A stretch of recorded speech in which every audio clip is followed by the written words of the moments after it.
Et si je te disais que tout ce que tu ressens en ce moment pourrait être une illusion douloureuse que tu refuses d'accepter? Et si cette personne à laquelle tu penses encore chaque jour ne pensait même plus à toi comme tu t'accroches à le croire? La vérité est brutale, presque cruelle à entendre, parce qu'elle détruit les histoires que ton esprit a construites pour survivre au vide et au silence.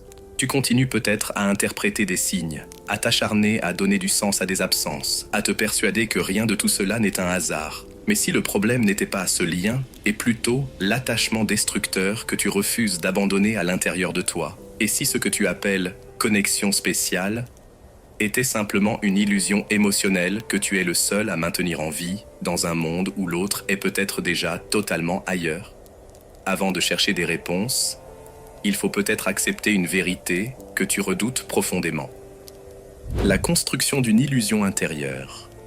Ce que vous vivez ne commence pas toujours par une réalité extérieure, mais souvent par une interprétation intérieure qui grandit silencieusement jusqu'à devenir une certitude.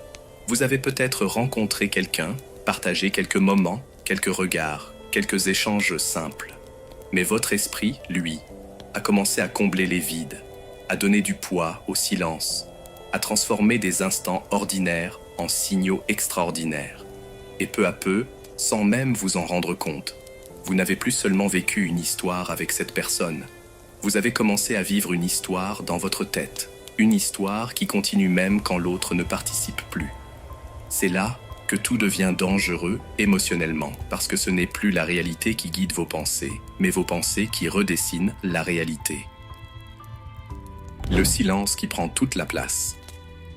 Le silence de l'autre personne n'est pas forcément un message caché, mais votre esprit refuse de l'accepter comme une absence simple. Alors vous commencez à analyser, à décoder, à chercher des significations dans les moindres détails, comme si quelque chose de profond devait forcément exister derrière ce vide. Mais plus vous cherchez, plus vous alimentez une attente invisible qui devient lourde à porter, parce qu'elle n'est soutenue par aucune action réelle en face. Et c'est là que naît la douleur la plus subtile, celle d'un lien qui vit intensément en vous, mais qui ne se manifeste plus clairement dans le monde réel. Vous n'êtes plus dans une relation, vous êtes dans une interprétation continue de ce que pourrait être cette relation. Quand l'espoir remplace la réalité. Avec le temps, l'espoir commence à prendre la place de la réalité, et ce que vous ressentez devient plus important que ce qui se passe réellement. Vous vous surprenez à attendre un signe, un message, un retour, une preuve qui viendrait enfin confirmer que tout cela avait un sens. Mais cette attente crée un paradoxe. Plus vous attendez, plus vous donnez de la force à quelque chose qui ne revient peut-être jamais sous la forme que vous imaginez. Et pourtant, votre esprit continue, parce qu'il préfère une attente douloureuse à une vérité simple mais difficile à accepter. Car accepter que quelque chose est terminé ou unilatéral demande souvent plus de courage que d'espérer encore. Le vrai conflit n'est pas l'autre personne. À ce stade, le vrai conflit n'est plus l'autre personne, ni son silence, ni ses choix. Le vrai conflit se passe en vous, entre ce que vous ressentez profondément et ce que la réalité vous montre progressivement.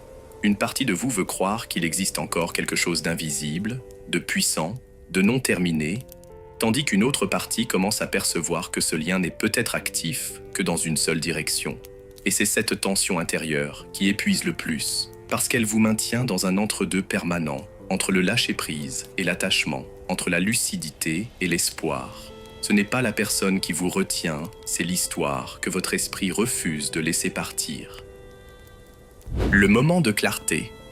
Il arrive un moment où la clarté ne vient plus comme une révélation brutale, mais comme une fatigue intérieure de continuer à interpréter ce qui ne répond plus. Un moment où vous commencez à comprendre que la paix ne viendra peut-être pas de leur retour, mais de votre capacité à ne plus dépendre de ce retour pour être en équilibre. Et c'est là que quelque chose change profondément, non pas dans la situation extérieure, mais dans votre manière de la vivre. Parce qu'à partir du moment où vous cessez de chercher des signes, vous commencez enfin à voir les choses telles qu'elles sont, et non telles que vous espériez qu'elles soient. Si ce message vous a touché, ce n'est pas pour vous donner une réponse, mais peut-être pour vous inviter à regarder votre situation avec un peu plus de lucidité.